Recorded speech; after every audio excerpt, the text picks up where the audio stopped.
제가 이제 우리가 이제 어머님들하고 4번이 있잖아요. 4번 있는데 4번 중에 2번은 실습할 거예요. 전에 했던 것처럼 책 만들기를 하는데 조금 재밌게 할 거고요. 아이들한테 이번에 도서관에서 준비물을 좀 보내주신다고 그러셨어요. 그래서 제가 좀 비용이 들더라도 물감을 좀 보내주십사 했거든요. 우리가 이 미취학 아동이라서 물감놀이를 좀 많이 하면 굉장히 좋아요. 이제 그게 그냥 물감을 가지고 노는 거랑 퍼포먼스형으로 예술가랑 가지고 노는 방법이 조금 다른 것들이 있어서 그걸 같이 하려고 하는데 그 중에 하나를 어머님들이랑 해볼 거예요. 그래야 나중에 어머님들이 집에서 아이들이랑 해보실 거잖아요. 혹시 퍼포먼스형 미술 이런 데 보내보신 적 있나요? 아니면 경험해 보신 적 있나요? 유치원 때 다녔던 건데 네. 집에서는 좀 한계가 있잖아요. 작게 그리거나 이렇게 하는데 거기에서는 엄청 크게 진짜 벽에 붙일 만큼 크게 뭐 물고기를 만들어서 거기 오려서 거기다 색칠을 하고 뭐 이런 식으로 하다 보니까는 이제 그 좁은 게 아니고 크게 하다 보니까 애들이 더 많이 상상할 수 있고 더 재밌다고 해야 되나 그런 게 있더라고요. 네, 그래서 되게 재미있어하고 그리고 또 솔직히 집에서 하면 좀 부담스럽거든요. 퍼포먼스형 미술이 뭐가 좋으냐면 그냥 아주 쉽게는 대근육 사용이에요. 그러니까 우리 보통 그림을 그리면 앉아서 손목을 사용해서 이렇게 그림을 그리잖아요. 글씨도 이렇게 쓰고. 그런데 퍼포먼스형 미술은 아까 승현이 어머니 말씀하신 대로 화지가 커요. 근데 이제 제가 도서관에서 부탁드리면 그냥 작은 도화지긴 하지만 전지라든지 이절지 같은 거 이렇게 벽에 붙이시면 얘네가 서서 그려야 돼요. 근데 거의 보면 화가들 그림 그릴 때 서서 그리는 장면들 많이 보셨죠? 화가들이 앉아서 그리는 경우는 화지가 작을 경우고요. 뭐 고우라든지 여러 뭐 웨이브 화가들 보시면 다 서서 그려요. 왜 그러냐면 대상하고 이 이젤에 있는 캔버스하고 나하고를 세 개를 이렇게 다 세우는 거예요. 앉아서 그리면 화지만 들여다보기 때문에 객관화한다거나 전체를 그림을 보기가 어려운데 서서 그림을 그린다거나 화지를 크게 하면 이 세계와 내 세계가 확 떨어져요. 그러면 어떻게 하면 여기다 구성하고 구현하는 게 이성적 판단이 들어와요. 미술관에 가서 그림 보실 때 어떠세요? 뒤에 가서 보시죠? 그렇죠. 그게 왜 그러냐면 전체로 다 관람하면서 화면에 어떻게 구성이 되었나요? 그러니까 얘네가 큰 화질을 쓰는 것은 그러니까 뭐 조형성 이걸 떠나서 첫 번째는 대근육, 팔을 이렇게 써야 한다든지 뭐 아니면 이렇게 봐야 된다든지 물감을 칠하러 갈 때는 이렇게 구부려서 물감을 찍어 온다든지 그러니까 미술인데도 불구하고 신체 활동을 하게 되는 거 이게 제일 큰 이유예요. 어린이들한테 퍼포먼스형 미술을 하는 거. 그다음 두 번째는 하지가 커지니까 그림도 크게 그리는데 그때 요 동그라미 조그맣게 그리는 요 선의 느낌하고 동그라미를 크게 그리는 동안에 동그라미를 생각하는 시간이 어디가 더 많이 걸리죠? 그러니까 얘하고 같이 합일되는 시간이 많으면 생각하는 시간이 저절로 많은 거예요. 그러니까 내가 어떤 작업물을 하는지에 몰입할 수 있는 게 되게 많아요. 그래서 저는 어머님들한테 연필 제일 마지막에 쥐어주세요. 연필이 제일 예민한 도구예요. 볼펜 같은 거, 사인펜 제일 마지막에 크레파스가 좋고요. 제일 좋은 건 물감이에요. 근데 이제 우리는 물감을 거의 안 주거나 제일 애가 스스로 치우고 정리할 수 있는 제일 마지막에 주고 우리가 제일 치우기 쉬운 색연필도 우리가 색연필도 종류가 되게 많거든요. 근데 그냥 되게 손에 안 묻는 거 돌리는 거 이런 연질용 이런 걸 주기 때문에 아이들이 진짜 그 재료를 써서 이렇게 감정이입하거나 표현할 때 되게 낯설어져요. 그래서 손에 묻는 거를 쓰고 좀 지켜보세요. 전 그랬으면 좋고요. 전에 한번 힌트 드린 적이 있는데 화장실 벽에다 그림 그리시라고. 그러니까 화장실 벽은 물로 이렇게 세면대 이렇게 샤워기물 뿌리면 되잖아요. 그러니까 큰 도화지를 화장실 벽에 붙여주세요. 샤워기 있는데. 그리고 거기서 물 떠서 바로 그림 그리고 샤워기로 물도 뿌릴 수도 있고 나중에 그림 떼어내고 물 뿌려도 되고. 찰흙놀이도 저희는 욕조에서 했거든요. 그 욕조에서 찰흙놀이 하고 치우고 막 거기 그 욕조 난간에 전시하고 막 이랬어. 그러니까 집에 베란다 물쓰기 좋으신 데를 아예 마련해서 쓰시면 어떨까. 그리고 저희 친구는 한쪽 벽에 비닐을 다 발랐어요. 그 김장할 때 큰 비닐봉지 있죠. 그걸 뜯어다 다 바르고 그 위에다가 도화지를 붙여서 계속 작업할 수 있겠거든요. 그러니까 그게 뭐냐면 놀이 공간을 마련하는 거예요. 놀이 공간. 오늘을 1, 2부로 나눠놨어요. 그래서 1부는 어떤 걸 할 거냐면 요새 뉴스에 관련된 것들. 왜냐면 아이들하고 또 같이 얘기 나요. 그런 거 하나 하고 2부는 좀 예술 그림책이라는 거 요거 얘기하려고 그래요. 그 요새 뉴스에서 뭐가 가장 인상 깊으세요? 한 번씩 돌아가면서 얘기해 볼까요? 네. 저는 그냥 요즘에 계속 코로나 코로나 뉴스. 네네네. 또 백신 그 백신 뉴스. 1년째. 1년 반. 네, 그쵸? 네, 저도 마찬가지로 코로나랑 이제 계약을 하다 보니까 이제 며칠 등교하는지 뭐 이런 것들. 아, 그런 거. 네네. 한동안은 가짜뉴스, 진짜뉴스, 이거로 되게 말이 많았잖아요. 그래서 가짜뉴스와 진짜뉴스를 구별하는 법, 이거부터 해서 엄청 뉴스였는데, 그러니까 그것도 뉴스였네요. 근데 그것이 아니라, 뉴스를 보지 않으면 살 수가 없잖아요, 우리가. 그러니까 이게 세상이 돌아가는 걸 어떻게 변하는지 모르기 때문에. 그래서 뉴스를 보는데, 뉴스를 어떻게 보고 어떻게 소비하는지가 되게 중요하더라고요. 뉴스를 우리가 요새는 어떻게 소비하냐면, 전체 모든 1면부터 예전에 12면까지 보던 뉴스가 아니라 원하는 것만 보는 거예요. 원하는 것만. 뉴스가 아닌 거예요. 그쵸?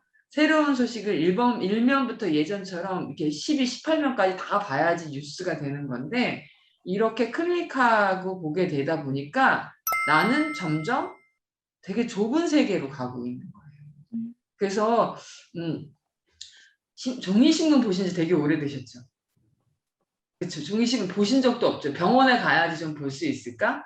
그래서 골고루 보셔야 돼요. 그렇게 치면 지금 가장 핫한 뉴스는 뭐냐면 사실은 아프가니스탄 전쟁 이야기. 아, 어머님들이 이 얘기를 좀 나눌 필요가 있겠구나라는 생각이 들었어요. 그래서 전쟁과 평화에 관한 이야기들 좀 나눠보신 적이 있으신가요? 어떠세요? 미나 선생님 나누신 적 있으세요? 네, 얼마 전에 이제 8.15 그거 때 이제 온유랑 김구 선생님에 대해서 조금 공부하고 배우고 막, 그리고 근데 항상 그게 맞는 것 같아요. 남북 전쟁보다는 정말 일본, 뭐 중국 이런 전쟁이 우선시 되는 거예요, 저도. 그래서 임시정부 막 계속 공부하고 막 온유랑 그러긴 했거든요. 아프가니스탄 전쟁도 얘기를 했었어요. 그리고 레바논 사태도 지금 심각하잖아. 그것도 이제 얘기를 했었고 했더니, 근데 얘는 너무 겁을 내는 거야. 그래서 막 우리나라도 그럴 것 같다고, 이제 좀 전쟁이 일어나면 어떡해? 지금 북한이 있으니까. 그러니까 그게 이제 좀 얘는 이제 불안한 거죠. 저는 벌써 너무 오랜 시간 이렇게 살았기 때문에 전쟁 안 일어날 거야 막 이러는데 온유는 아닌 것 같아요. 그래서 어떡하지? 막 이러면 또 잠을 못 자요, 애가. 서연이는 역사를 되게 좋아해요. 그래가지고 그런 역사에 대한 얘기하면서 일본 그런 얘기를 하고 또 그런 얘기 하다가 근데 저는 솔직히 말해서 깊이 있게 들어가 보진 못했고 서연이 역시도 죽음에 대해서 굉장히 두려워하고 있어요. 그래가지고 네네. 또 거기에서 또 항상 그런 오케이. 네, 그런 거에 못 나가는 것 같아요. 진도를. 네네네. 피는 정말 다 어려운 것 같아요. 네. 제가 평화운동가들하고 좀, 제가 쓰고 있는 작업실 옆에가 평화운동가들이 한 시민단체예요. 그래서 이제 그분하고 이렇게 밥을 먹다 얘기를 하는데, 제가 원래 남한테 싫은 소리를 잘 못해요. 그리고 잘 못 싸워요. 그래서, 그리고 뭐 만약에 이렇게 속상한 일이 있으면 제가, 아유, 그리고 참고 이렇게 넘어가거든요. 그랬더니 그 선생님께서 저한테 하는 말이, 작가님은 평화롭지 않네요라고 말하는 거예요. 그러니까 저는 안 싸워서 평화롭다고 생각했는데, 작가님은 안 싸워서 평화가 아니고 전쟁 중이에요. 이러는 거예요. 나는 안 싸우는 거. 그것을 평화라고 생각했는데 안 싸우는 게 평화가 아니라 갈등이 해소됐을 때가 평화인 거예요. 전쟁하면 너무 참혹하고 무섭고 피 이런 것 때문에 그 전쟁의 이야기를 접근하는 방식이 여러 개가 있어요. 첫 번째는 무기에 관한 이야기만 따로 해보시는 거예요. 전쟁에 사용하는 것이 무기잖아요. 그 무기에 관한 이야기만 따로 하는 거예요. 무기는 누가 만들까? 무기를 어떻게 사고 팔지? 무기를 소지하는 걸 허가해주는 나라가 있고 아닌 나라도 있는데 왜 그러지? 무기를 왜 만들고 이 얘기를 나눠야 돼요. 우리나라에 무기박람회가 10월 달에 열리는 거 아세요? 2년마다 한 번씩 무기박람회가 열려요. 그럼 어떻게 되냐면 전 세계에서 무기 거래인들이 와서 무기를 보고 골라서 사는 거예요. 이거는 M16인데 말이야 몇 년 사니고 이게 아니라 이 총으로 얼마나 많은 사람을 죽일 수 있는지를 얘기를 나눠요. 미나 선생님부터. 그림도 예뻤던 것 같고, 네, 아이들이 좀 이해하기 쉽게 잘 나타냈던 것 같아요. 그렇죠. 끔찍한 장면 이런 거 없죠. 그렇죠. 서연어는 어떠세요? 하면서 이거를 책을 읽어주고 싶었고 아이한테 내가 생각하는 평화가 무엇인지에 대해서 물어보고 싶었고 그다음에 이거를 또 왜 지금까지 이런 생각을 못했을까에 대한 생각 좀 약간 회의가 들었고 그리고 저희 집에는 평화가 있나 이런 생각이 들었고 네. 애들한테 우리가 이제 이 책을 보여주기 전에 그러니까 애들하고 이야기 나누는 게 너의 평화, 네가 생각하는 평화는 어떤 거니 하고 꼭 물어보고 싶으시죠? 그쵸? 네. 그러니까 왜냐하면 제가 이 책을 보여주면 아이들이 이렇게 나 계속 평화로웠네 이런 아이도 있고요. 나 계속 전쟁 중이었네 이런 애들도 있어요. 그래서 일상을 소중하게 생각하는 것 이게 굉장히 평화예요. 그러니까 이게 얼마나 감사한 일인 건지 얘기를 나누어야 되는 거예요. 그래서 저는 이런 것처럼 네가 생각하는 평화는 어떤 거야 하고 우리가 이렇게 주변의 평화를 많이 많이 생각하고 많이 많이 소중하게 생각하면 전쟁이 일어나면 안 되는 거예요. 그러니까 이 평화가 너무너무 중요하면 커피 한 잔 마시는 이 평화를 위해서 전쟁이 일어나면 안 되는 거예요. 그래서 리스트를 만드세요. 이걸 그냥 아이들하고 얘기 나오면 되게 힘들고 그래서 저랑 아이들이랑 내가 생각하는 평화 이렇게 해가지고 평화 활동 그 리스트를 만들었거든요. 그랬더니 이제 애들이 막 시합이 붙더라고요. 내가 더 평화로워, 내가 더 그래서 그걸 많이 찾아내는데 어떤 애는 똥 쌀 때 문 두드리지 않는 거 이것도 평화예요.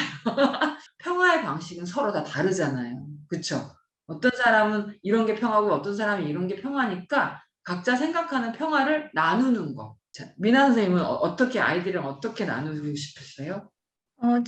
저는 이제, 이거 무기 관련한 거, 이거 전쟁 얘기는 이제 온유한테 같이 이 책 빌려다가 같이 상호대체 하긴 했는데, 그래갖고 한번 얘기 나누면 좋을 것 같고, 이제 제가 2학기 때는 온유 데리고 계속 고궁 다니려고 계획은 하고 있거든요. 그런데 그 전에 우선은 이런 거 조금 더 생각해보고, 근데 그때까지 사실은 얼마 전에 전쟁기념관도 갔다 왔어요. 근데 갔다 오고서 진짜 저랑 저희 남편이랑 야, 이 탱크 좀 봐. 너무 멋지지 않냐?